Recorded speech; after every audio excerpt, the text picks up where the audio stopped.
Olá, amigos de Carta Capital, sejam bem-vindos a mais um programa Fechamento. O meu nome é Rodrigo Martins, eu sou um dos editores da revista Carta Capital e hoje eu estou na companhia de André Barrocal, direto de Brasília. Seja bem-vindo, André. Oi, Rodrigo, boa noite. Boa noite, Mariana, e a todos que nos assistem. Barrocal que está em luto por não haver jogo da Copa, né? Protesto, Rodrigo. Estou em protesto, vestindo preto, porque a Copa do Mundo, depois de nos viciar com até 4 doses diárias, agora cortou. Do nada, já são 2 dias sem Copa. Estou em protesto, vestindo preto. Tá certo, tá certo. E também estamos na companhia da repórter Mariana Serafini, direto de São Paulo. Seja bem-vinda, Mariana. Oi, boa tarde, gente. Boa tarde, Rodrigo. Boa tarde, Barrocal. E a todo mundo que nos assiste aqui. Inclusive, antes de entrarmos no ar, estávamos discutindo se o que os atletas da seleção brasileira, junto com o Ronaldo Fenômeno, comeram, se era uma chuleta ou uma bisteca bovina. E eu acho que era uma chuleta, e a Mariana tem certeza que era uma bisteca. É isso, Mariana? É, porque filha de gaúcho, então de onde eu venho, chuleta chama bisteca. Não passava de um bistecão aquilo lá. Tenho absoluta certeza de que era uma chuleta. E não era um Tibone também, que é um nome completamente americanizado. Agora, Barrocal, eu imagino que aquela merda que eles botaram lá não tem, deve ter gosto o quê? De papel alumínio ou não? Rodrigo, acho, desconfio que jamais saberei. Tá certo, eu desconfio que eu também não. Aliás, faz tempo que eu tô sonhando, na verdade, é com um grande churrascão, né? O Lula prometeu aí a picanha e a cervejinha no fim de semana, mas ainda não assumiu, então a gente fica aqui na expectativa, né, de que o preço da carne baixe para que a gente possa realizar essa promessa de campanha, né? Aliás, amanhã, sexta-feira, o presidente Lula deve anunciar os seus primeiros ministros, né? E já tem alguns nomes que foram, enfim, que são mais ou menos certos, né? Um deles é o de Fernando Haddad na economia. Fala-se também em Flávio Dino no Ministério da Justiça e José Múcio Monteiro para o Ministério da Defesa. Tem mais alguém, Barrocal? Olha, Rodrigo, primeiro que o presidente eleito convocou a imprensa para uma entrevista às 10h15 da manhã de amanhã, na sede do governo de transição.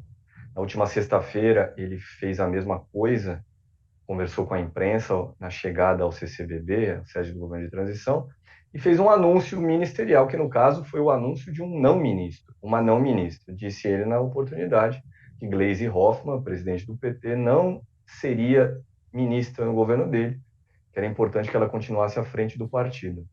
Então, especula-se que nessa manifestação de amanhã de manhã, Lula possa vir a anunciar ministros também. Mas é preciso esperar para saber se é esse o objetivo da entrevista, se é o de anunciar algum nome.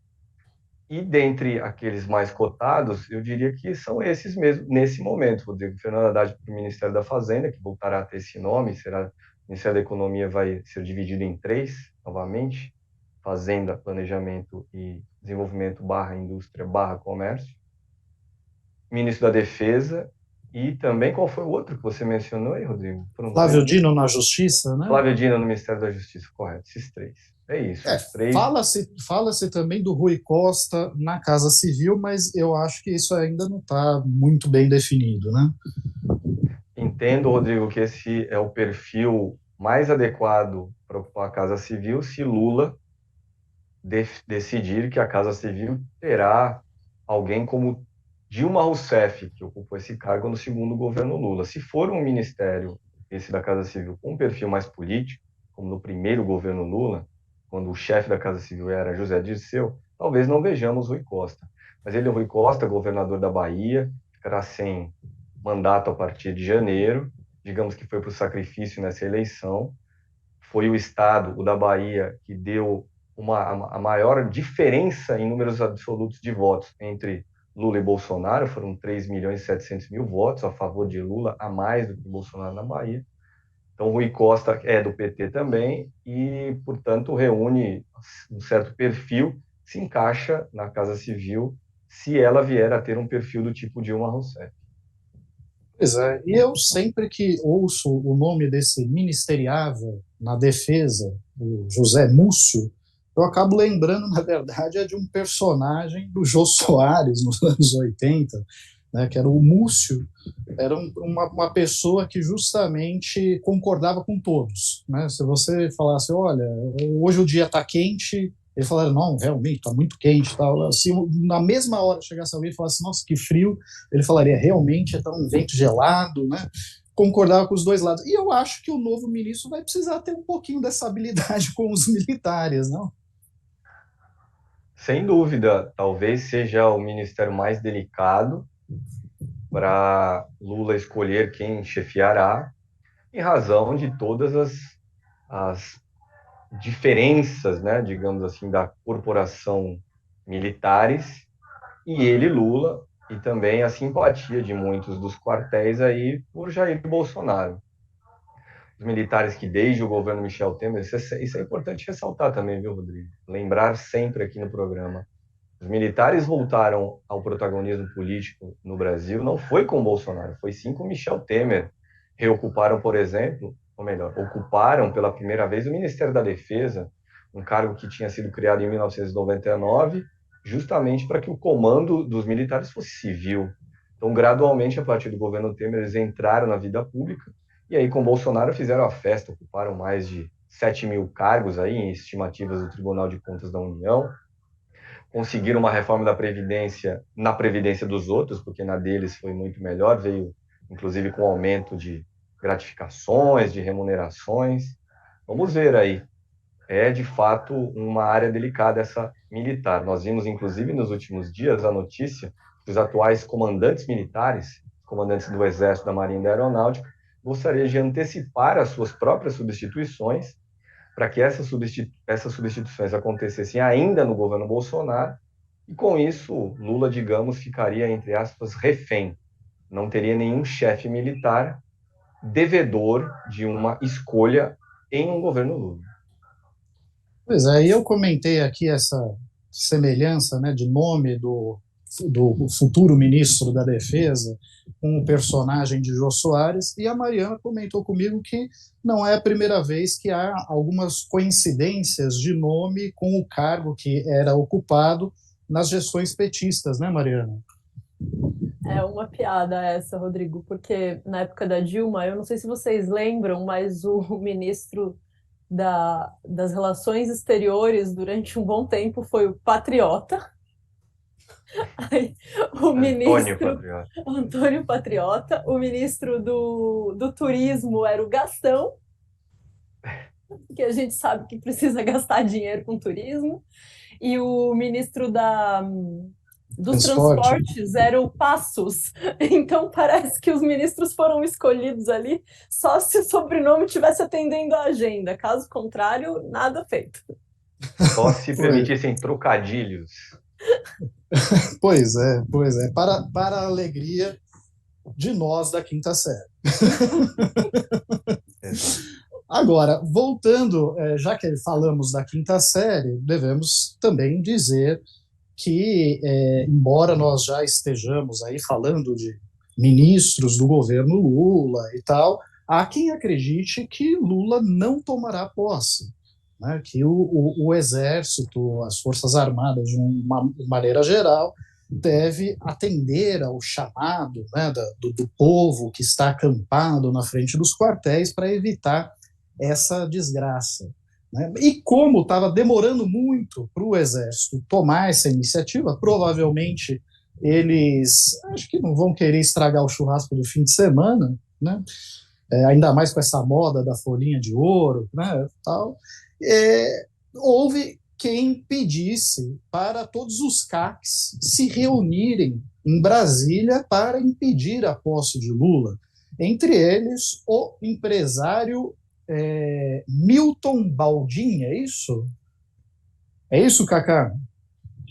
Milton Baldin é isso mesmo, que é sócio, né, de uma empresa de terraplanagem, portanto, um terraplanista, e que Mais acabou um trocadilho que a quinta série agradece. sendo preso por determinação do ministro Alexandre de Moraes. Aliás, Barrocal, você acha que essa prisão é mais um recado do ministro Alexandre de Moraes ou ele está disposto mesmo a colocar na cadeia todos os radicais bolsonaristas mais exaltados, os financiadores aí dessa turma? Olha, Rodrigo, não acredito em bravatas, não. Pelo contrário, nos últimos dias, o juiz Alexandre de Moraes tomou outras decisões duras. Ele baniu das redes sociais a deputada golpista Carla Zambelli e também afastou do cargo um prefeito do Mato Grosso, por entender que esse prefeito estava dando guarida a golpistas, a pessoas simpatizantes de Jair Bolsonaro que queriam aí que os militares tomassem, entre aspas, providências para salvar o país. Então, o juiz Alexandre de Moraes age de fato. Ele não tem sido um bravateiro, não.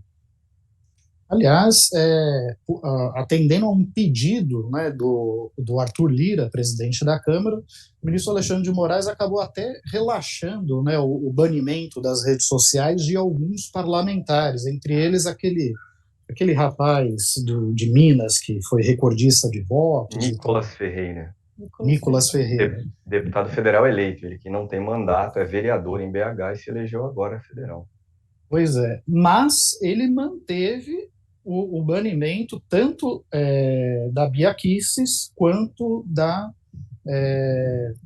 Me fugiu o nome agora. Carla A pistoleira. Isso, ela mesma. A deputada que costuma perseguir pessoas na rua, armada, intimidando e por aí vai. Né?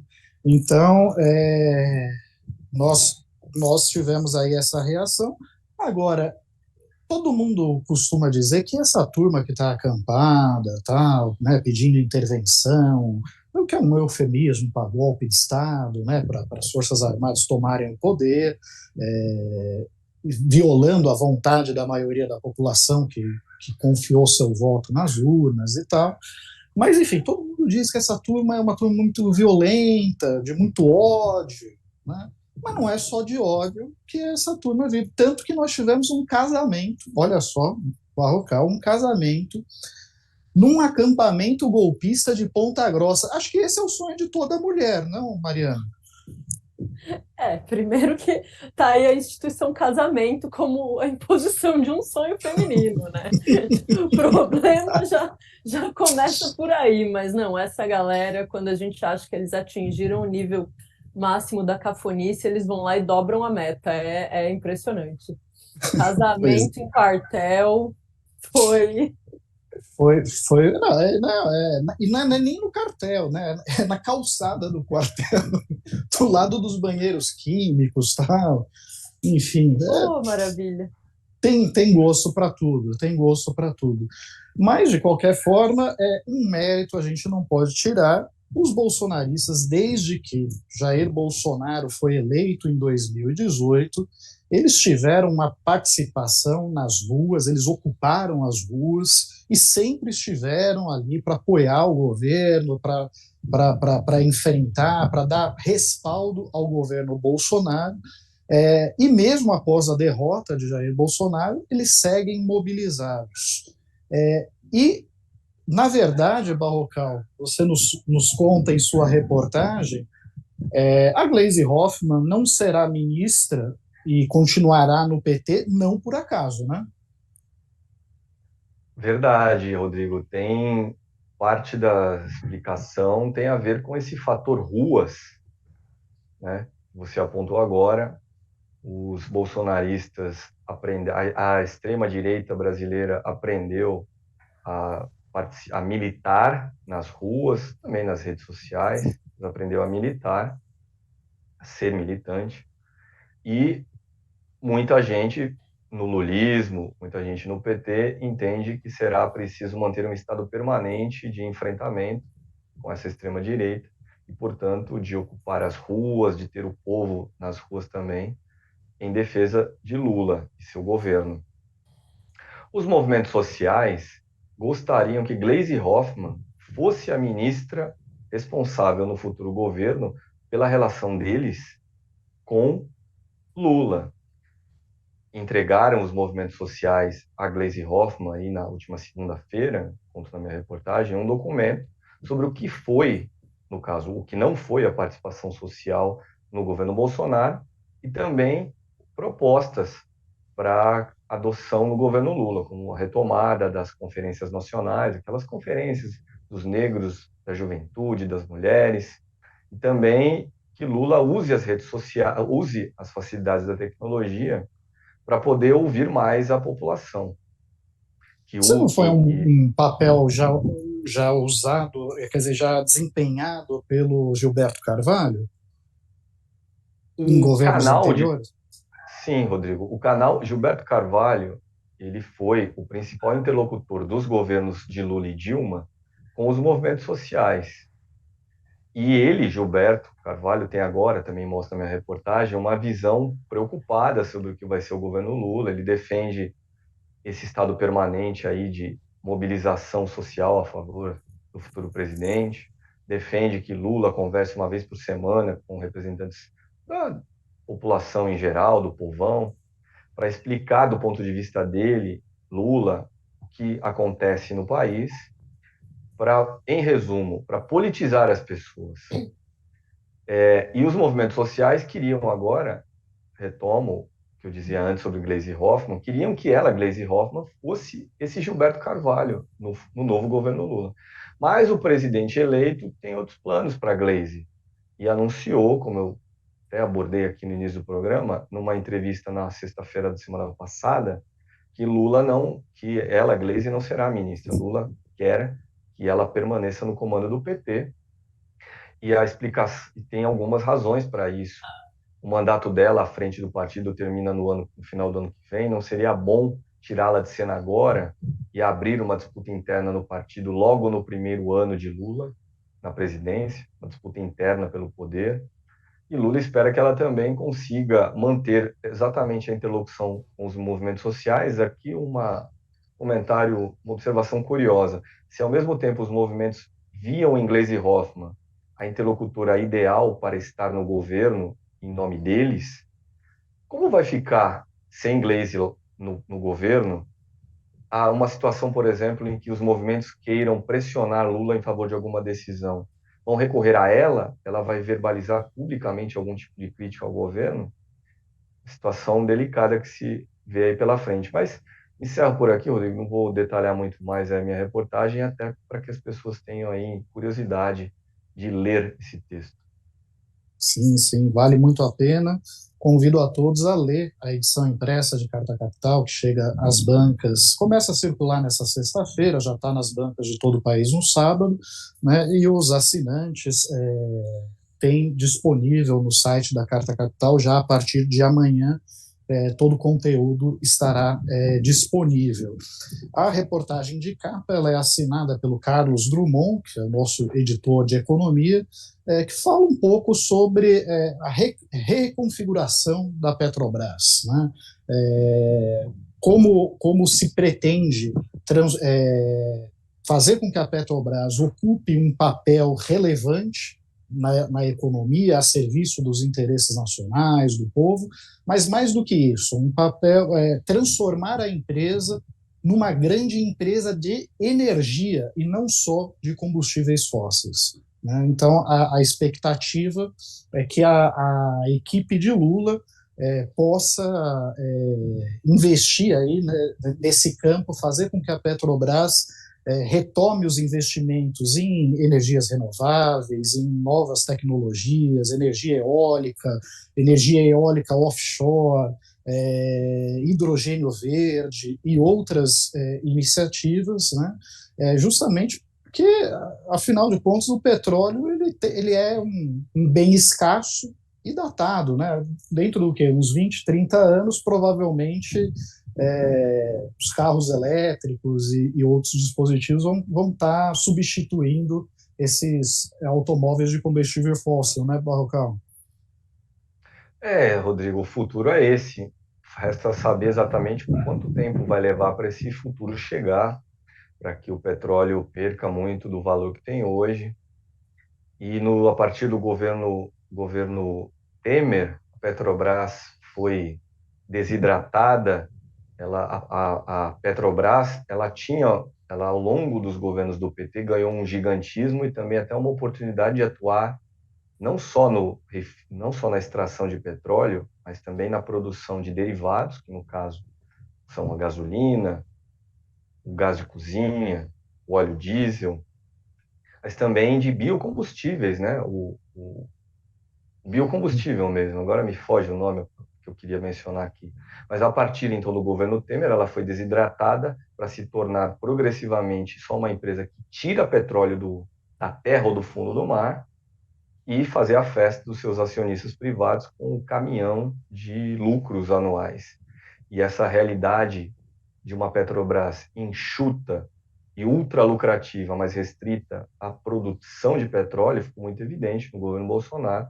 O governo Lula pretende dar outro perfil para a empresa, e aí certamente nós vamos ver algum tipo de queda de braço desse novo governo com os acionistas privados, que em sua maioria são estrangeiros. Cerca de 45% das ações da Petrobras são vendidas hoje na Bolsa de Nova York.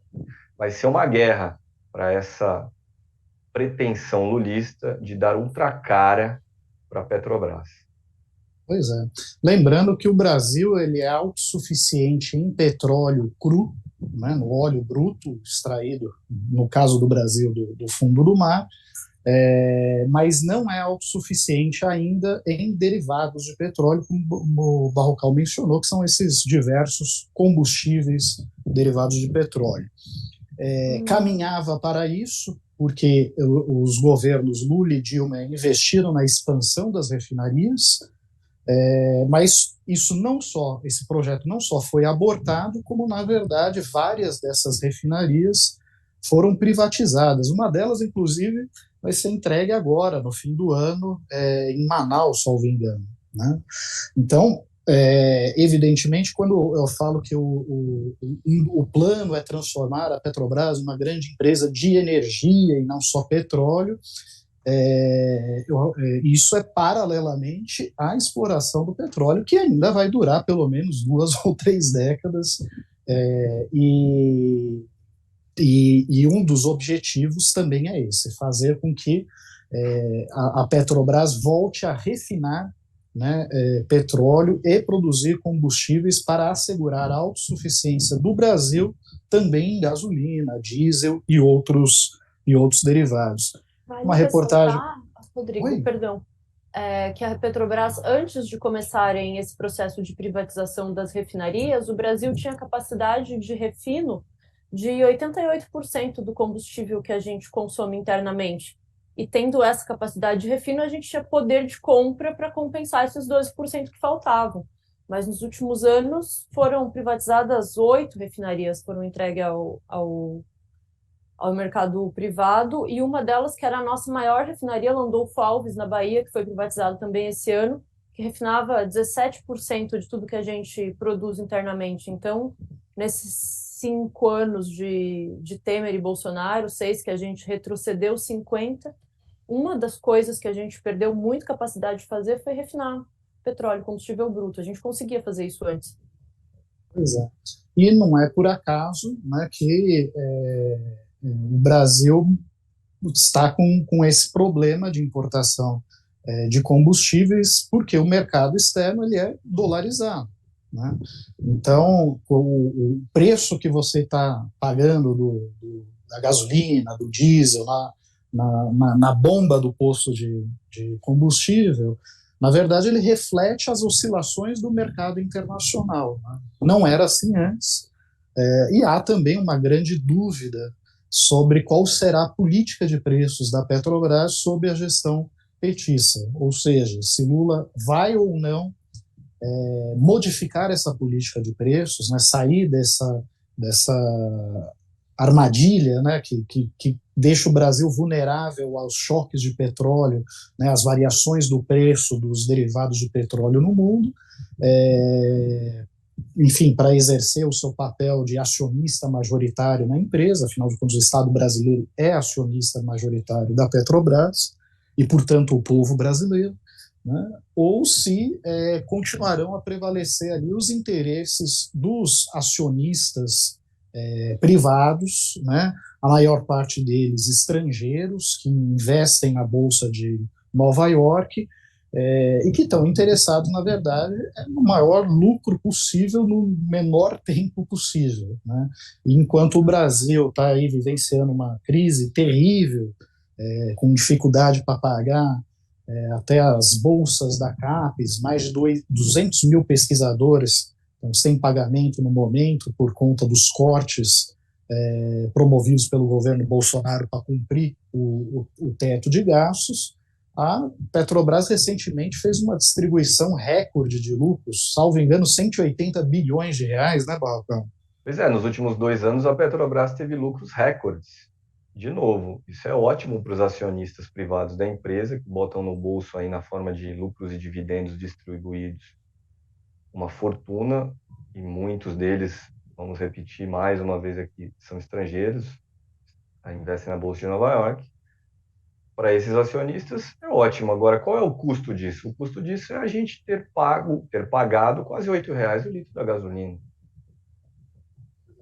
E baixou o preço agora, mas nada impede de um novo choque de petróleo, seja por conta de algum conflito, ou de uma redução da demanda chinesa, ou, enfim, algum produtor que resolve boicotar o fornecimento, enfim, nada impede Rodrigo, e se você que me a permite, gasolina volte a 8, 10, né?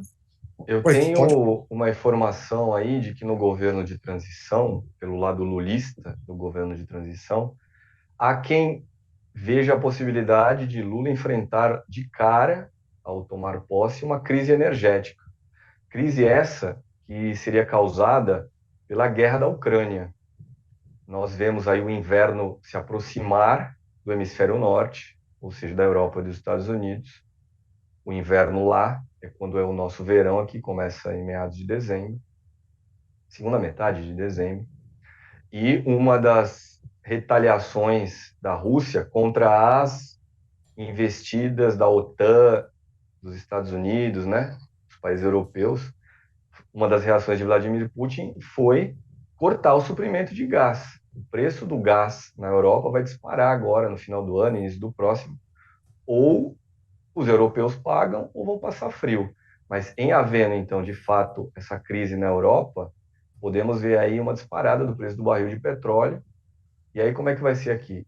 Estará posta à prova essa dúvida que você disse que existe, Rodrigo, sobre se o governo Lula manterá ou não a atual política de preço da Petrobras, e eu me arrisco a cravar que não manterá. Lula disse várias vezes ao longo da campanha que vai alterar. A dúvida é o que ficará no lugar dessa política de preço. Qual será a nova política de preço? Haverá um atrelamento mínimo aos preços internacionais? Pois é.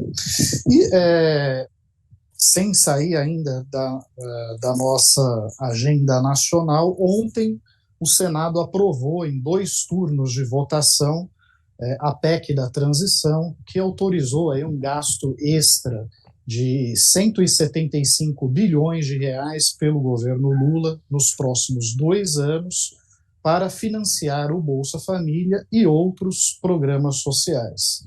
Agora, esse projeto, para virar emenda constitucional, para começar a valer, ele precisa ser aprovado na Câmara dos Deputados, e aí pode haver algum tipo de armadilha criada pelo Arthur Lira. Não, eles sempre costumam criar uma dificuldade para vender a facilidade, não?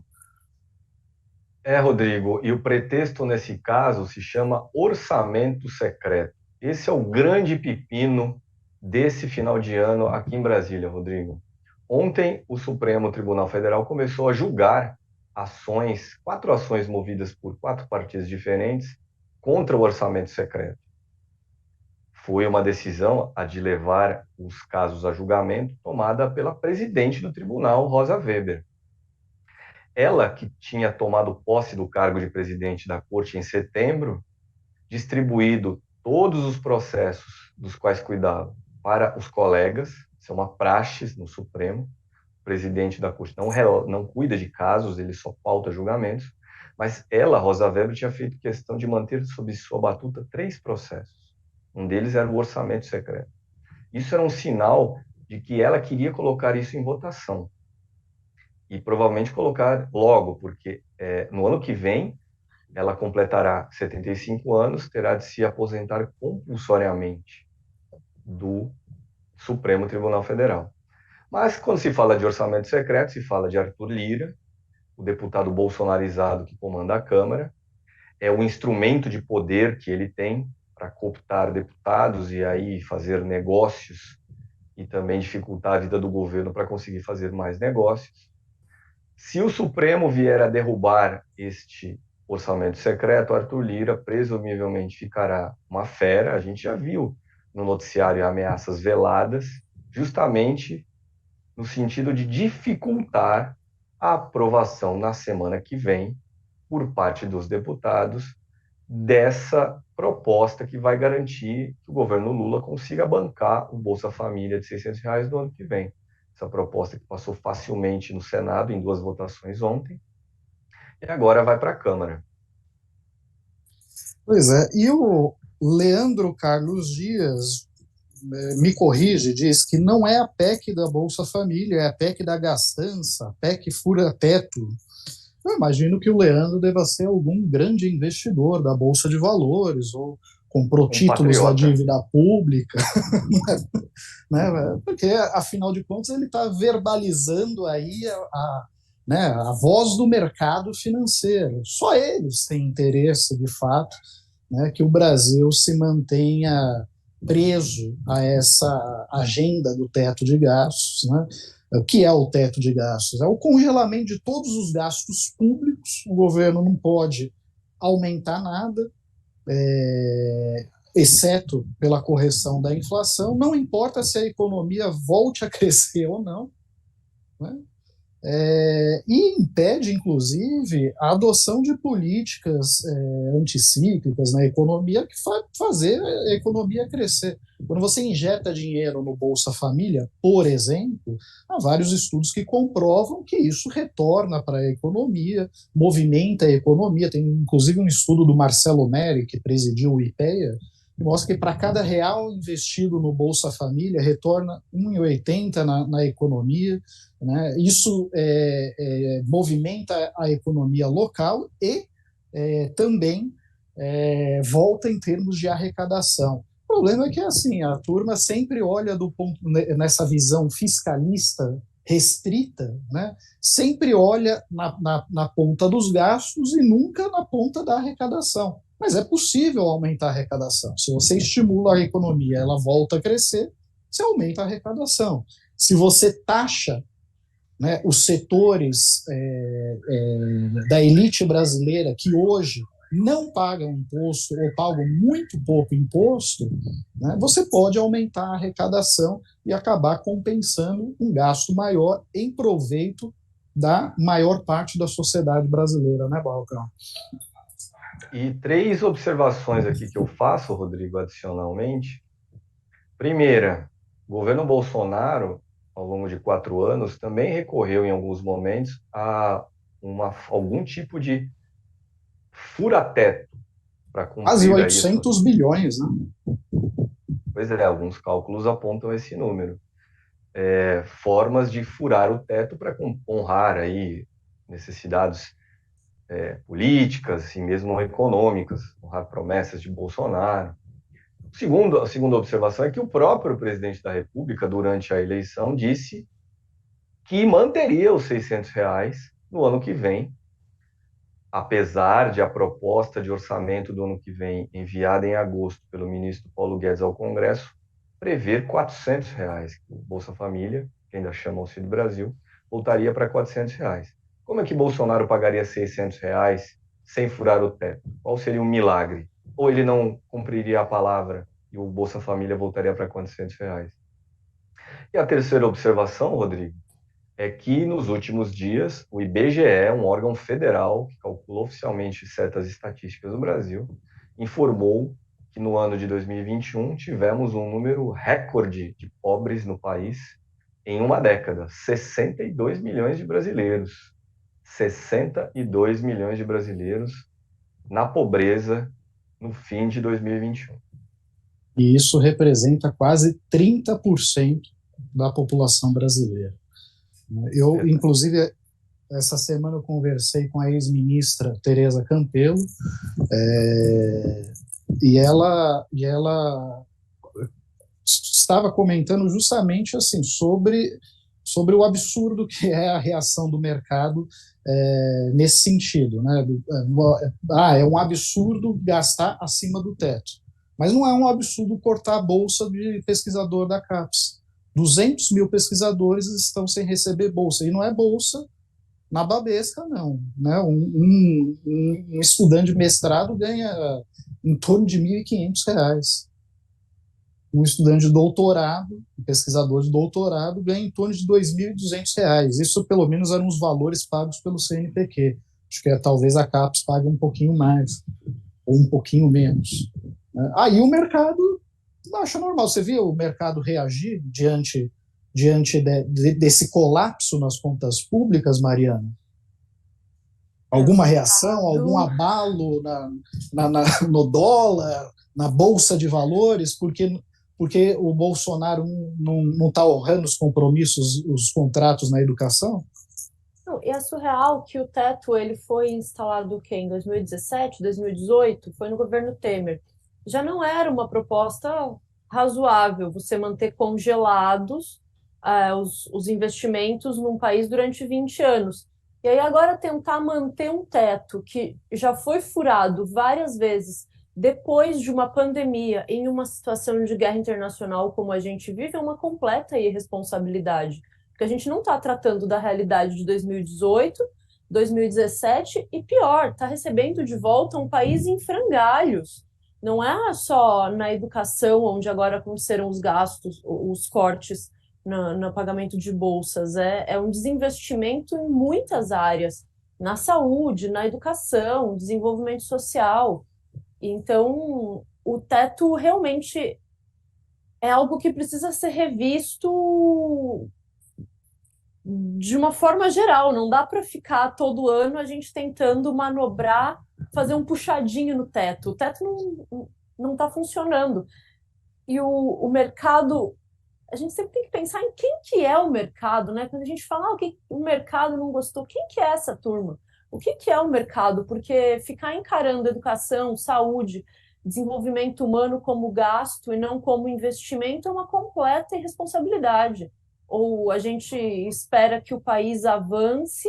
Hoje eu conversei com a Priscila Cruz, que é a coordenadora do Todos pela Educação, e a gente estava conversando sobre os desafios da educação para o próximo período e o quanto o Brasil vai ficar na vanguarda do atraso para sempre, vai ficar sendo passado para trás por outros países porque a gente simplesmente não investe em ciência e tecnologia, não dá condições para as nossas crianças e para os nossos jovens se desenvolverem suas capacidades. E aí a gente fica aqui preocupado com o que o mercado está pensando. Pô, a gente tem realmente um país em frangalhos para ser reconstruído, sabe? O mercado que sossegue e os ricos que paguem impostos. Pois é. A Simone Michelin, ou Michelin, diz: o salário dos professores universitários está congelado desde 2018.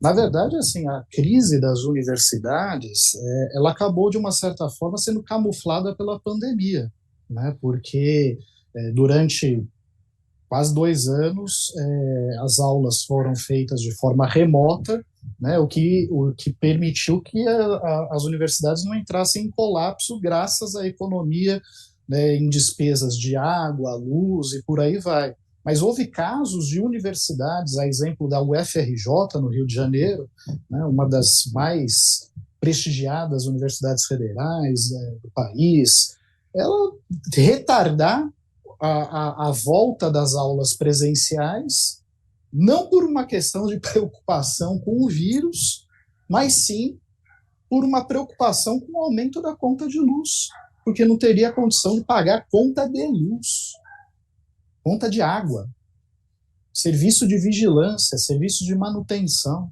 Isso é uma vergonha. Isso é uma vergonha. O mercado acha normal. Pois é. O Salatris diz: esse chororô do mercado é mecanismo de especulação e variação cambial. Aliás, eu até me recordei de uma piada que dia desses eu li na internet, que falava assim, o mercado está chateado com o Lula, então estamos quites. Eu também fico chateado quando eu entro no mercado e vejo o preço das coisas. E Fer fala, sobre o casamento no Paraná, a crise é, sobretudo, estética. Eu acho que a crise ela é geral, né? A crise ela está em todos os pontos possíveis e imagináveis. Mas antes de ir para a pauta internacional, que também está quente essa semana, nós tivemos a condenação da ex-presidente da Argentina e atual vice de Alberto Fernandes, Cristina Kirchner, a 6 anos de prisão, num processo movido contra ela, ela é acusada de corrupção, mas que tem feições lavajatistas, e tivemos também uma tentativa de golpe, um contragolpe no Peru. Falaremos sobre isso também mais adiante. Mas a Mariana ela preparou uma reportagem muito interessante para edição impressa de Carta Capital, essa que chega às bancas amanhã, começa a circular amanhã e está nas bancas de todo o país no sábado, sobre a situação dos órfãos da Covid, né? Ela foi investigar como é que estava a situação daquelas famílias e tal, e ela fez uma descoberta um tanto indigesta, né? De todos os estados brasileiros que prometeram auxílio financeiro para as famílias que abrigaram os órfãos da Covid, né, para as pessoas que acolheram os órfãos da Covid, somente um estado está efetivamente pagando esses auxílios, né, Mariana? Rodrigo, essa pauta até foi o Barrocal que me deu a dica aqui. Eu passei a investigar essa semana e rendeu uma investigação interessante, mas muito dura. Eu acho que foi até hoje, faz pouco tempo que eu estou na carta, mas eu acho que foi uma das matérias mais difíceis de apurar, porque foi uma coisa que eu fiquei com a sensação de que ninguém queria falar sobre o assunto, mas também não queria dizer que não queria falar. Então, liguei para muitos deputados, para muitos secretários estaduais, para saber como é que estava a história, e o pessoal ficou me jogando para lá e para cá, até que a gente consegue chegar no fato que todo mundo prometeu, mas ninguém está pagando.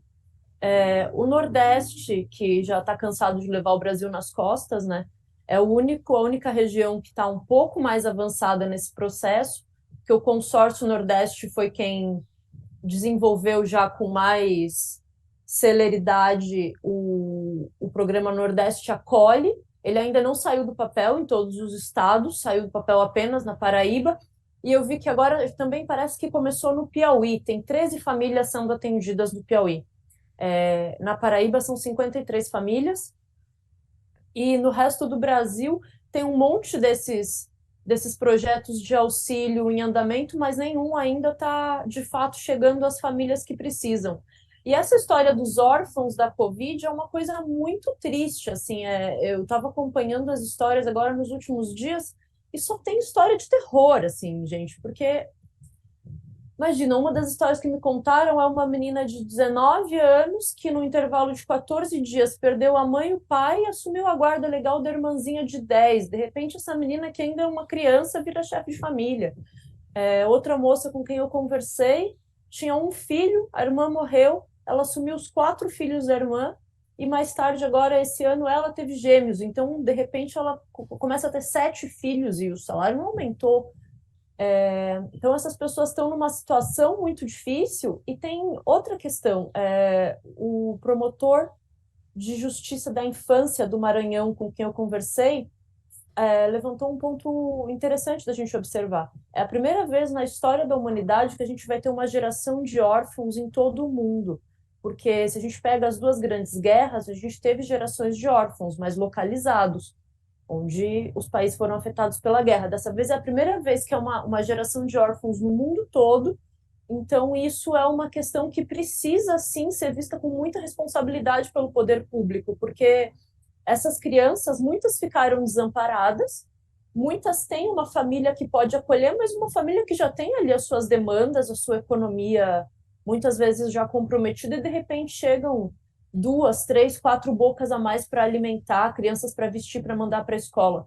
Então, o poder público tem que tomar as rédeas desse problema, e não é só pagar R$ 500 por mês, ou um salário mínimo por mês para ajudar essas famílias, precisa de atendimento psicológico, acompanhamento de saúde mental. Essas pessoas estão enlutadas, estão lidando com uma situação muito difícil. Então, eu conversei com a coordenadora do programa Paraíba que Acolhe, que é o nome do programa na Paraíba, Jéssica Juliane. Ela me falou que lá eles estão trabalhando com essa preocupação também de ter esse atendimento psicológico e de acompanhamento de saúde mental para os adolescentes, para até reorganizar as famílias. Assim, ela contou um caso de uma mãe que assumiu 4 crianças que perderam os pais também, tipo a moça de Manaus, e, a princípio, ela não tinha como cuidar das 4 crianças e as crianças ficaram divididas. Uma ficou com um tio, outra... Então, imagina, 4 irmãos que já perderam pai e mãe, de repente são separados também. O trauma que essas crianças têm que enfrentar, a infância que está sendo perdida. Então, foi uma matéria muito dura mesmo de fazer, sabe? Eu terminei, assim, exaurida emocionalmente, porque muita história triste e preocupante ver o descaso. A gente tem um presidente que negou a pandemia durante muito tempo, negou oxigênio para as pessoas, negou vacina. A gente não podia esperar muito que o Bolsonaro se comovesse com os órfãos, que são invisíveis, e resolvesse pagar um salário, dar um auxílio para essas famílias. Então, isso é algo que o governo de transição, que o governo Lula vai precisar ver com celeridade, porque essas famílias estão precisando. Já se passou um ano da CPI da Covid, quando começou a tramitar o projeto de auxílio no Senado, que também até agora não avançou, e as famílias estão a ver navios, assim, e a pandemia continua, né? A gente reduziu o número de mortes, reduziu o número de casos, mas as pessoas continuam morrendo, continuam surgindo novos órfãos da Covid. A gente nem sabe o número de órfãos que a gente tem no Brasil, porque outra coisa que a gente está sofrendo no país é um apagão estatístico. Tudo que o Bolsonaro conseguiu esconder, jogar para baixo do tapete, impedir que fosse diagnosticado, ele fez. E uma das coisas que a gente não tem noção de quantos são os órfãos. O único estudo que a gente tem é da revista Lancet, de 2021, fim de 2020, que levantava mais de 130 mil órfãos no país. Com certeza esse número é superior a isso e já aumentou. Então, é um assunto muito delicado. A reportagem ficou bem interessante, vale a pena ler. Ai, precisei de uma aguinha. Inclusive a Maíra, que é uma... é... inclusive, desculpa, a Maíra, que é a personagem que ela menciona, né, que precisou ali acolher os filhos da irmã falecida, tal, ela era enfermeira, ela é enfermeira, na verdade, atuou em Manaus no auge da crise do oxigênio, chegou a dar um depoimento extremamente comovente na CPI da Covid, relatando a história dela, e foi, sobretudo, a partir do relato dela que começaram a surgir esses vários projetos de lei para oferecer algum tipo de auxílio financeiro às famílias que acolheram os órfãos da Covid, né? Em vários estados, há projetos aprovados, mas que não foram regulamentados, ou que ainda não têm dotação orçamentária, mas que na prática não saíram no papel. O projeto do Senado sequer foi aprovado, né? Então, realmente é uma situação bastante desesperadora, né?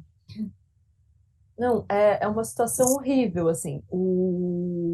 E outra coisa interessante sobre a Maíra, que é a moça que foi a personagem da matéria, ela era uma enfermeira que lidava com o nascimento de crianças, e de repente ela começou a atender pessoas morrendo de Covid num nível industrial de morte.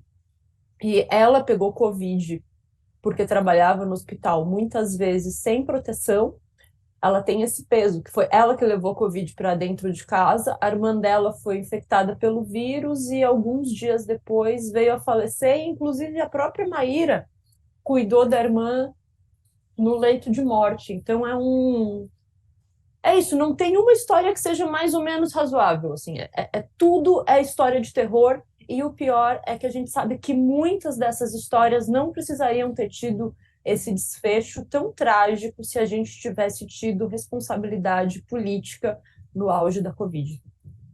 Pois é. E essas histórias de terror a gente tem, inclusive, nos comentários aqui do nosso chat. A Valdirene Toder diz: não gosto nem de ouvir falar de Covid. Quase morri, perdi marido, primos, primas, tios, tias, amigos, conhecidos, etc. E até hoje sofro as sequelas há mais de 2 anos. Essa é a realidade, infelizmente, de muitos brasileiros. Não tem nem o que. Eu não sei nem como dimensionar a sua dor, Valdir, sinceramente. Sinceramente.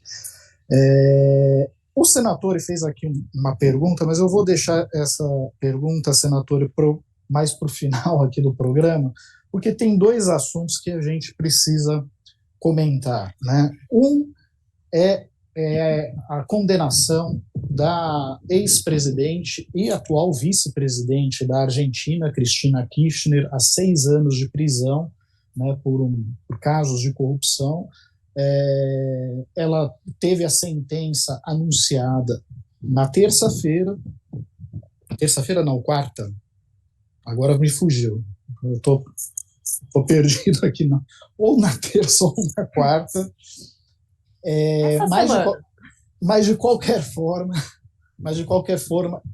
está ocorrendo uma mobilização muito forte na porta da casa dela, com vigília e tudo mais, porque esse processo tem as pegadas, as digitais do lavajatismo brasileiro, né? E de fato tem muita coisa esquisita, né? A forma como os promotores vão à mídia para falar do caso, como juízes vão à mídia para falar do caso, se reúnem secretamente em converscotes, né? O próprio Ministério Público chegou a pedir 12 anos de prisão, exatamente para ser o mesmo número de anos que a Argentina foi governada tanto pela Cristina Kirchner como pelo seu marido, Néstor Kirchner, né? E há uma coisa muito estranhíssima, que é a inabilitação política dela para todo sempre, né? Então, realmente, é um projeto, um processo que tem aí o DNA, as pegadas, né, do lavajatismo brasileiro, e causa um certo espanto. A Cristina Kirchner, ela própria, disse que no início ela achava que isso se tratava de um caso de lawfare, né? Ou seja, do uso, né, do sistema judicial para fazer uma perseguição política semelhante ao que aconteceu com o ex-presidente Lula no Brasil. E agora, segundo as suas palavras, ela está convencida de que, na verdade, existe uma máfia judicial na Argentina.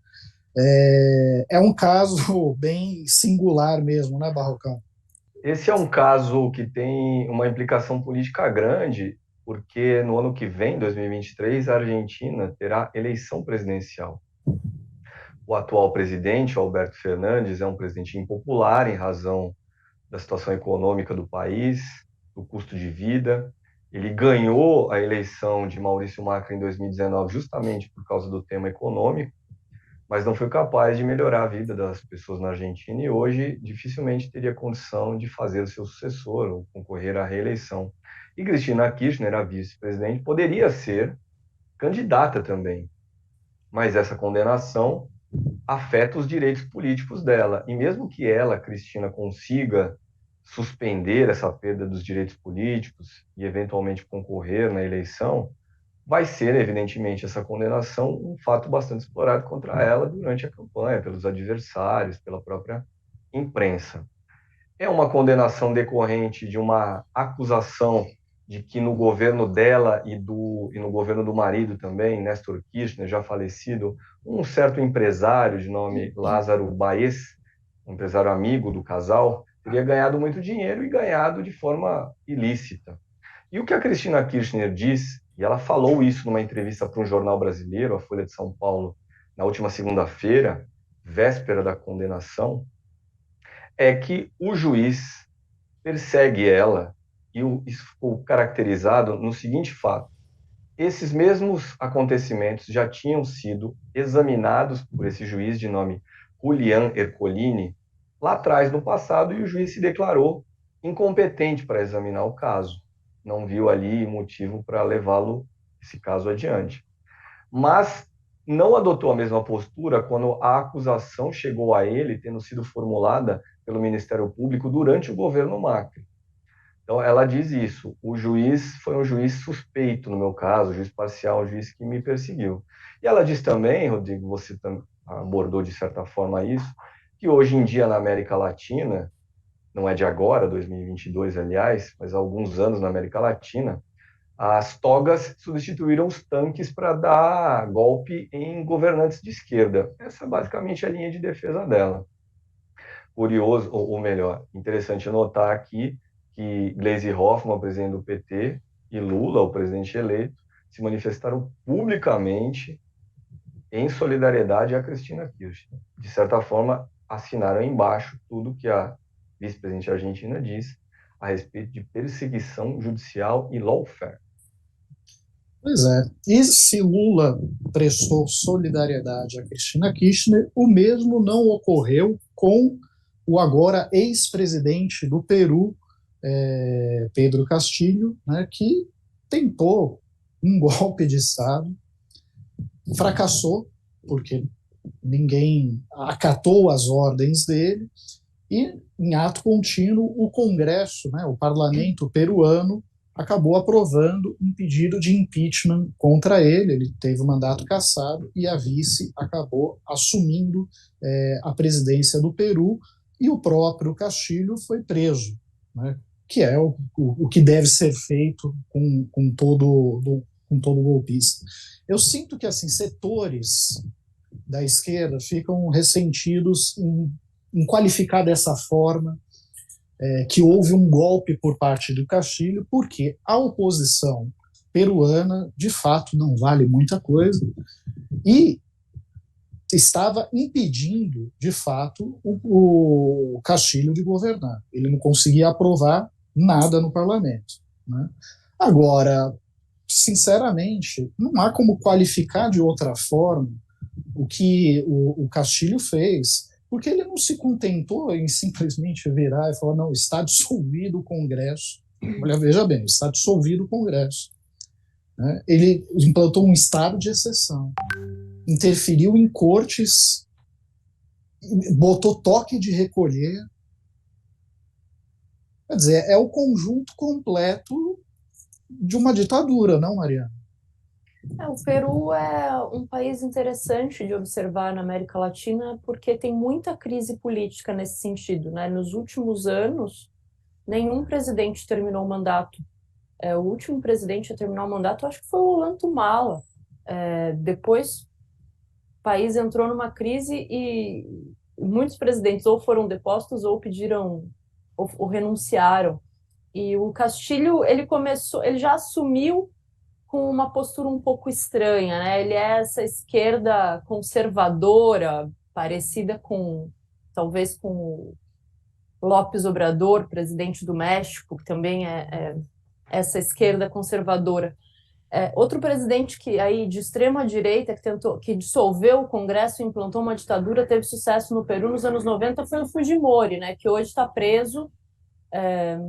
Foi condenado, foi o único presidente do país que foi condenado por crime de lesa humanidade. Fujimori que conseguiu esterilizar à força mais de 500 mil mulheres indígenas para impedir o nascimento de crianças indígenas, para reduzir o nascimento de crianças indígenas, para embranquecer o Peru. Então ele está preso até hoje por esse crime e por ter sido um ditador. E o que o Castillo tentou fazer essa semana, sem dúvida nenhuma, foi um golpe. No Twitter, na internet, a gente tem a expressão de passar pano, né? Então a esquerda não pode ficar passando pano porque é um cara do campo da esquerda, do campo progressista. O que ele tentou fazer foi realmente um golpe de Estado. Aliás, assim, por curiosidade, ele acabou sendo preso na mesma instalação militar do Fujimori, e também, outra incrível coincidência, Pedro Castillo venceu as eleições presidenciais derrotando no segundo turno a candidata Keiko Fujimori, que é filha, né, de Fujimori pai, Alberto Fujimori, né, que está preso. Uma eleição acirrada. A Keiko não aceitou o resultado, né, tentou tumultuar, tentou impedir a posse de Pedro Castilho. Volto a repetir, a oposição peruana tem 1000 pecados, 1000 defeitos, né? Mas, insisto, dissolver o Congresso, interferir nas cortes, decretar toque de recolher, eu acho que, neste caso, Pedro Castilho se excedeu em muito, né? E ficou meio que impossível sair em sua defesa. Acho que não foi à toa que o presidente Lula chamou o impeachment dele de um ato constitucional, né, Barrocão? Rodrigo, dois comentários sobre essa postura de Lula. A primeira é que, diante do que é o Brasil de Bolsonaro, do que foram as eleições brasileiras, não havia muito espaço para Lula adotar uma postura diferente. Aqui se falou muito, né? Aliás, a gente ainda vive um espectro de quem sabe algum militar mais aí sem juízo possa vir a fazer algo, bolsonaristas também, algo que tumultue a posse de Lula. Então existe esse contexto brasileiro que espreme a avaliação e a manifestação de Lula. Mas tem um outro aspecto que eu acho que é até mais interessante de observar para entender essa postura do presidente eleito. E quem assumiu no lugar de Pedro Castilho foi a vice-presidente, Dina Boluarte é o nome dela, que pertence ao mesmo partido de esquerda do Pedro Castilho. Então, supõe-se, não foi uma troca de Dilma Rousseff por Michel Temer, foi uma troca dentro do mesmo campo político. A nova presidente do Peru é uma mulher de esquerda. Então, talvez não seja tão ruim para quem simpatiza com Lula e mesmo para Lula, com sua visão mais ou menos progressista da vida, ver uma mulher de esquerda no comando do Peru. Mas para terminar aqui, Primeira Rodrigo, só vez que queria... é uma mulher presidenta do Peru. Perdão, Barrocal. Só fez essa Claro, observação. verdade. Primeira vez. Bem enfatizado, Mariana. E eu, para terminar, Rodrigo, acho que é muito importante também salientar, reforçar algo que você também disse aí já. A eleição vencida por Pedro Castilho no ano passado, ela foi em abril de 2021, foi uma eleição duríssima, ela foi mais apertada que aqui no Brasil. Ele ganhou lá por 45 mil votos de diferença. Se aqui Lula ganhou de Bolsonaro por 50,9% a 49,1%, lá Pedro Castilho ganhou de 50,1% a 49,9% de Keiko Fujimori. E o grupo político de Keiko Fujimori, que é o direitismo peruano, é majoritário dentro do Congresso, domina o Congresso. Pedro Castilho teve, desde a sua posse, muita dificuldade de governar o país por causa da resistência do Congresso. Antes dos acontecimentos de agora, dessa semana, ele já tinha escapado 2 vezes de um processo de impeachment. O Congresso busca uma situação parecida com a de Dilma Rousseff em seu segundo mandato. O Congresso buscou qualquer motivo que fosse, aqui no Brasil foi uma pedalada fiscal, para tirar Pedro Castilho do poder. Eu não quero dizer com isso que os fatos que levaram à acusação final contra ele por parte da Procuradoria-Geral da República de lá tenham sido fatos equivalentes a uma pedalada fiscal.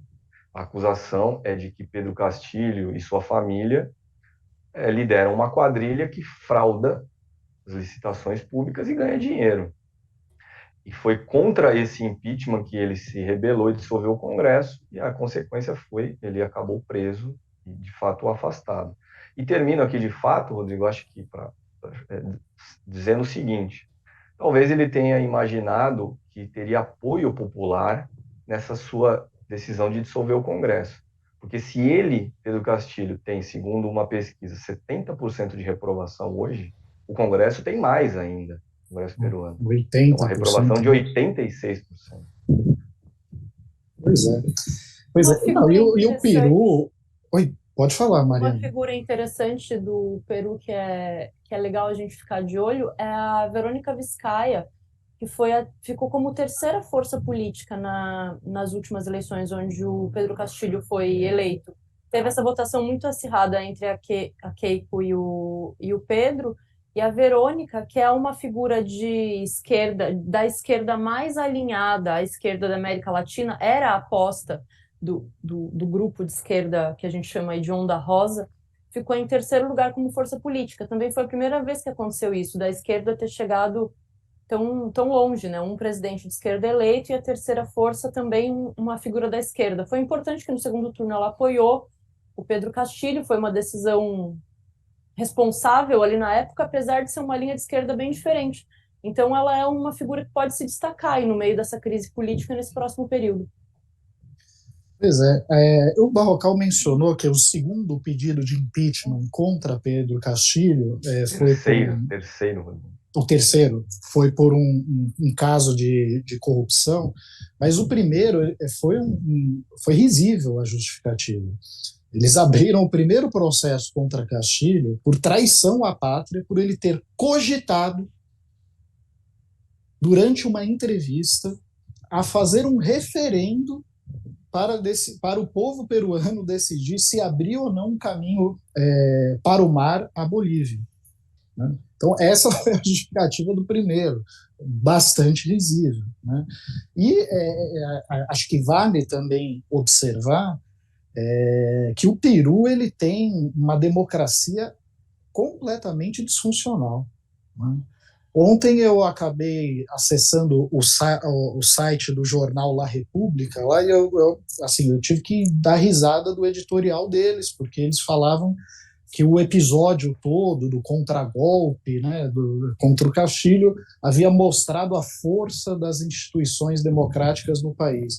Gente, em 6 anos, o Peru teve 6 presidentes. Nenhum presidente consegue governar. É eleito, mas chega no parlamento, qualquer um pode apresentar um pedido de vacância, que é como eles chamam um processo de vacância, que é como eles chamam o impeachment por lá, e faz os arranjos ali e a coisa fica impossível, inadministrável. Né? Então, de fato, se não houver uma reforma política, que acho que uma das intenções da nova presidente do Peru, a situação vai continuar disfuncional por lá, né, Barrocal? Rodrigo, o governo Bolsonaro, ele deixa várias heranças malditas. Nós temos visto o governo de transição aí diariamente anunciar desastres em áreas específicas do Estado brasileiro. Um dia é saúde, outro dia é educação, outro dia é o meio ambiente. Mas eu entendo que há um outro legado maldito deixado pelo capitão Jair Bolsonaro, que é esse legado de apostar tudo nas tais instituições, Congresso, Supremo Tribunal Federal particularmente, para enfrentar um presidente da República do qual não se gosta. E isso nos impede de pensar sobre a própria natureza das instituições do Brasil. E na América, isso vale para a América Latina. Vamos ficar no caso peruano. O editorial desse jornal que você se referiu saúda a força das instituições peruanas. Verdade. O Congresso é forte e o Judiciário é forte. O presidente da República não é. O presidente da República que a população mais pobre, que os partidos de esquerda têm mais condição de alcançar, mais condição de alcançar a presidência, de fazer maioria, por exemplo, no Congresso. Aqui no Brasil, Lula foi eleito, mas o presidente da Câmara, Arthur Lira, disse várias vezes ao longo da campanha que o Congresso continuaria de centro-direita e reformista. Vai ser um desafio para Lula governar com uma agenda mais ou menos de centro-esquerda, diante desse parlamento que é de direita. E o Supremo Tribunal Federal, esse que a gente muitas vezes enaltece pelas decisões duras contra Bolsonaro, é um Supremo que, por exemplo, decidiu aí recentemente proibir a lei do piso salarial da enfermagem. É o Supremo que recentemente, é o mesmo Supremo que recentemente decidiu permitir que contribuições previdenciárias dos trabalhadores no período anterior a 1994 fossem levados em conta na hora de calcular as aposentadorias dessas pessoas, mas decidiu por 6-5. 5 juízes dos 11 do Supremo ficaram contra isso. Ficaram contra. Eu deixo essas reflexões aí para as pessoas pensarem sobre a natureza das nossas instituições, do nosso establishment. Pois é. Na verdade, também é quase o mesmo Supremo que chancelou o golpe de Estado contra Dilma Rousseff, né, porque analisou o processo e silenciou-se diante do fato de inexistir um crime de responsabilidade, no caso dela, o que veio a ser confessado pelo ministro Barroso, recentemente. Ele falou que ele não identificou crime algum por parte de Dilma, né? Ou seja, o julgamento de Dilma foi puramente político, sendo que a Constituição exige, né, que para haver um impeachment precisa existir um crime de responsabilidade. Não havia. Inventou-se a justificativa das pedaladas fiscais. É o mesmo Supremo que ficou totalmente acovardado, né, quando Lula foi nomeado ministro da Casa Civil de Dilma e Moro fez o que fez, né, vazando um diálogo dele com a presidente da República, gravado fora do período autorizado judicialmente, né, e que veio por determinação de um ministro do Supremo a anular a indicação dele naquele momento, que ele poderia atuar para tentar impedir o impeachment de Dilma Rousseff. É o mesmo Supremo que depois impediu Lula de concorrer, de disputar as eleições de 2018, contrariando uma recomendação do Conselho de Direitos Humanos das Nações Unidas, que achou que, apesar de Lula responder ao processo, como não havia o trânsito em julgado da sentença condenatória, ele poderia, sim, se candidatar à presidência da República, e esse não foi o entendimento do Supremo Tribunal Federal. Rodrigo, desculpa, me permita, nesse caso da candidatura proibida de Lula em 2018, foi o Tribunal Superior Eleitoral, que, aliás, é formado, tem 7 ministros, sendo 3 deles do Supremo, daí a confusão. E o líder dessa proibição foi um dos juízes que pertence ao Supremo, Luiz Roberto Barroso. Era ele o relator do registro da chapa de Lula como candidato a presidente em 2018. Vejam só, a coincidência, o mesmo ministro que dia desse confessou que Dilma não havia cometido crime algum. É surpreendente. Aliás, bom, vamos encerrar aqui, porque avançamos um pouco o nosso horário. Eu tinha prometido ao senador fazer uma pergunta para você, Barrocal. Então, antes das suas considerações finais, o senador pergunta se você tem alguma informação sobre o esquema de segurança para a posse de Lula, porque ele está preocupado que ocorra aqui o que aconteceu com Kennedy nos Estados Unidos. Me refiro a Kennedy, o presidente, não Kennedy, o saxofonista, para voltar às piadas de quinta série. Mas você tem alguma informação a respeito ou não? Rodrigo, essa posse tem sido tratada aí pelo time lulista com muito cuidado, porque se ao mesmo tempo existe a intenção de transformar o evento num grande acontecimento popular e mesmo mundial, são esperados chefes de Estado em número recorde para uma posse de brasileiro, são esperadas aí, é o que diz Janja, a futura primeira-dama, 300 mil pessoas em Brasília, o que seria também um público recorde em posses de presidentes. Ao mesmo tempo que existe essa construção de um grande acontecimento, por outro lado, existe a preocupação com a segurança de Lula. Lula, que durante a campanha participou em alguns eventos usando o colete à prova de balas. Até o momento, existem informações desencontradas, por exemplo, sobre se ele desfilará ou não em carro aberto. Janja, Rosângela da Silva, a primeira-dama, deu uma entrevista essa semana, na qual disse: vai haver desfile em carro aberto. Mas ela disse também que o Rolls Royce presidencial aquele veículo tipicamente usado nas posses está danificado, algum tipo de dano que ocorreu na posse de Bolsonaro em 2019. Me deu a impressão que seria já também uma porta de saída para a eventualidade de os responsáveis pela segurança de Lula desaconselharem desfile em carro aberto. Gilberto Carvalho, que foi chefe de gabinete de Lula por 8 anos na presidência, uma pessoa envolvida diretamente com a preparação da posse, ele não garantiu, me deu uma entrevista aqui no YouTube da Carta na última sexta-feira e disse que esse desfile em carro aberto está em análise, não é uma decisão tomada.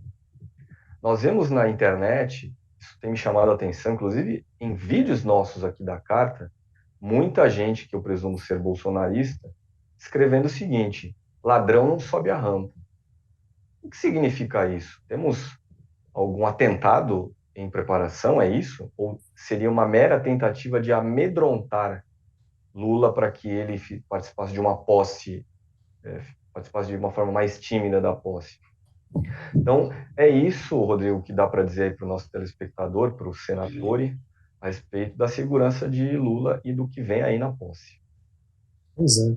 Eu, de Lula, pediria emprestado ao Papa Francisco aquele Papa móvel, né, que foi criado especialmente para o Papa João Paulo II, que sofreu um atentado. Então, toda vez que ele ia para um compromisso né, aberto ao público, mesmo no exterior, eles levavam aquele Papa móvel à prova de balas para evitar a repetição de um atentado contra ele, João Paulo II, e acabou aí virando uma referência aí de uma segurança extra quando se há dúvidas, né, sobre a possibilidade de ocorrer ou não uma tentativa do tipo. Barrocal, qual é o seu convidado amanhã no Poder em Pauta e qual é a sua observação final no nosso programa? Rodrigo, amanhã o convidado do Poder em Pauta é Cláudio Pucci, ele que foi deputado federal, é economista e atualmente é secretário do Planejamento da Prefeitura de Belém, integra também o governo de transição por parte do time lulista. E, pelo perfil dele, será uma entrevista, por essa razão que eu o convidei, será uma entrevista sobre 2 assuntos que a gente abordou aqui já, 2 assuntos orçamentários. Vamos falar de grana. O orçamento secreto, o julgamento dessas ações que pedem a proibição do orçamento secreto. Cláudio Pucci é do partido PSOL, que é um dos 4 partidos proponentes de ações contra o orçamento secreto.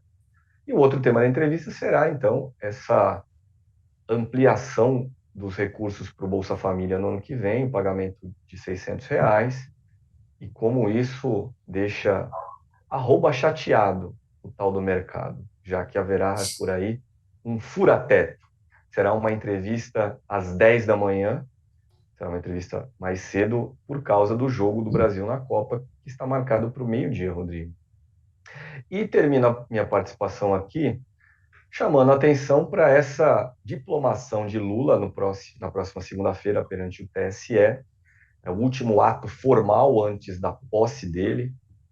É lá no dia 12 de outubro, no dia 12 de dezembro, no Tribunal Superior Eleitoral, que Lula será definitivamente considerado vencedor da eleição de outubro. E a expectativa, alimentada pelo próprio presidente eleito, é que, encerrada essa etapa formal, nós possamos começar a ver o anúncio dos futuros ministros do novo governo.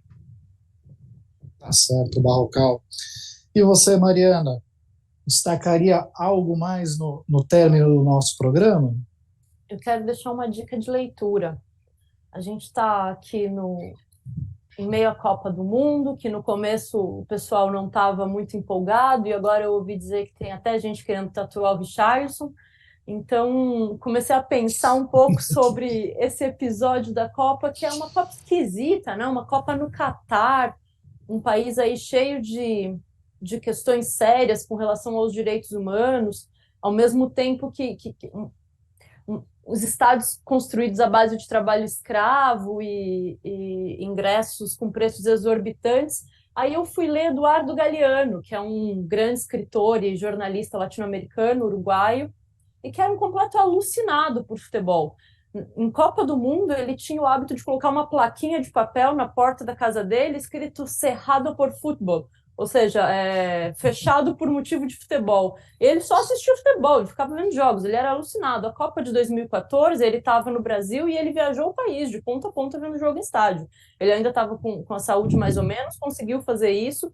E ele tem um livro chamado Futebol a Sol e Sombra, aqui, onde ele fala sobre os mundiais, sobre títulos, sobre jogadores, as observações do Galeano ao longo de muitos anos sobre futebol. Ele que era um torcedor do Nacional do Uruguai. E nesse livro eu comecei a ler agora essa semana e eu descobri que tem uma pegadinha, porque o Galeano ele era um fanfarrão no fim das contas, assim.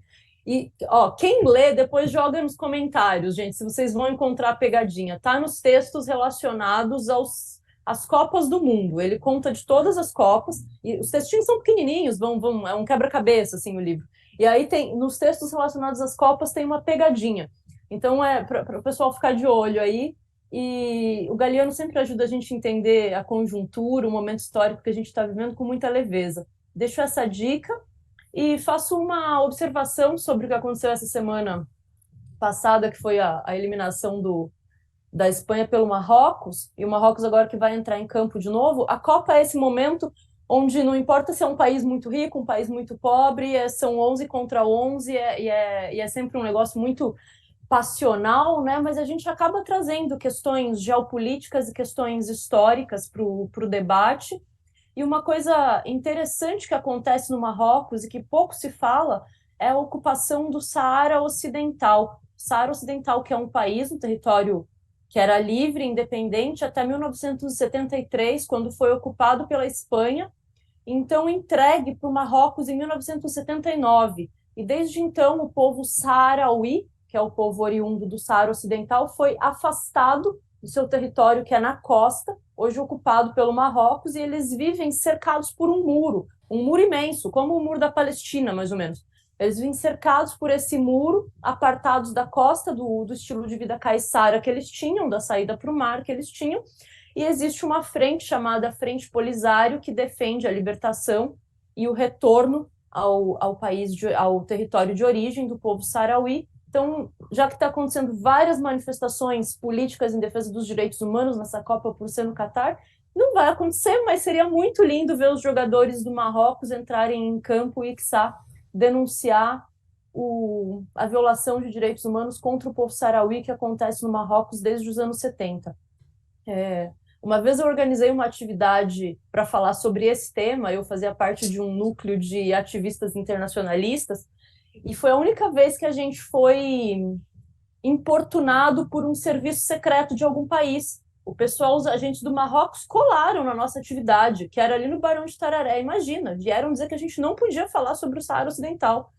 Então, rolou, além de tudo, uma censura, um assunto que pouco se sabe. O Saara Ocidental é um país muito pequeno. Eu acho que é importante a gente observar esse jogo geopolítico que não entra em campo, mas que está, de certa forma, posto durante a Copa do Mundo.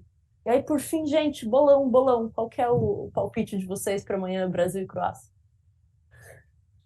Olha, eu não arrisco palpite nenhum, porque, na verdade, diferentemente da Mariana, que é fã do Pombo, inclusive ela tem um pôster escondido com autógrafo dele e tal, e coisa. E embora seja muito legal o futebol e Copa do Mundo e tal, eu confesso que eu tô com um bode danado dos atletas da seleção brasileira, então para mim tá difícil torcer para aquele time, sabe? Não rola uma empatia, uma identificação. O melhorzinho realmente o Richarlison, o Pombo. Esse dá para torcer com absoluta tranquilidade, mas os demais é difícil, viu? É difícil você ver um atleta, sei lá, que eventualmente sonega impostos e que fica esbanjando dinheiro, um outro que nega pagamento de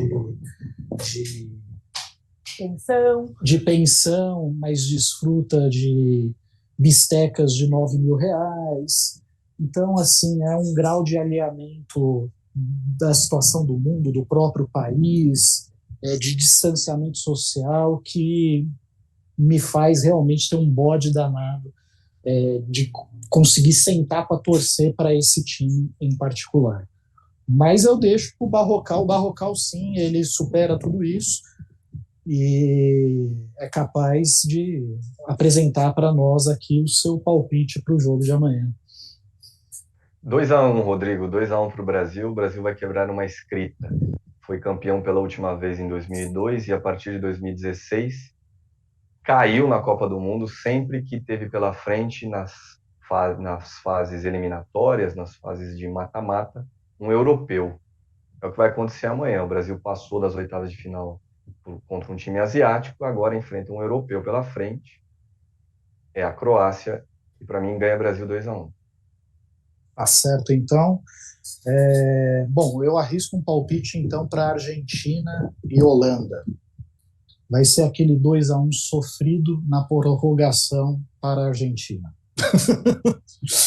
Bom, pessoal, por hoje é só. Eu agradeço muito a paciência e a audiência de todos. Peço desculpas pelas piadas de quinta série, os trocadilhos, que realmente tinha algumas coisas que a gente não consegue controlar, né, mas incríveis coincidências.